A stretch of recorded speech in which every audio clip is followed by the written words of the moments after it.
Hey children, it's Wednesday night and I'm going to help you with problem 1 of your homework.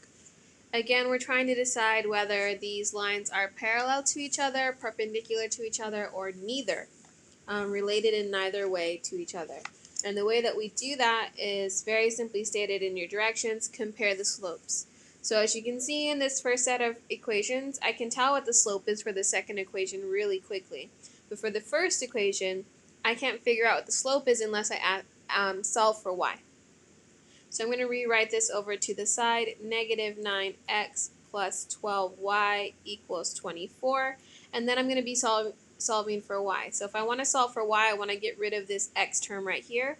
I can do that by adding 9x to both sides, just like that. That goes away. I bring down 12y. I bring down my equal sign. I bring down 9x. And I bring down positive 24. And the last thing I would have to do is divide everything by 12. So divide by 12, divide by 12, divide by 12. When I do that, I get y equals 9 over 12 x plus 2. Now this 9 over 12 I should simplify. So I get y equals 3 goes into 9 3 times, and 3 goes into 12 4 times. So it's 3/4 x plus 2.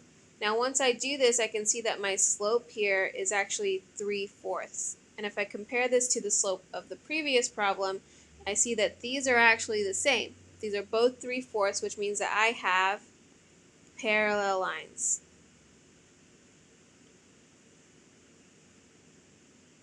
Okay?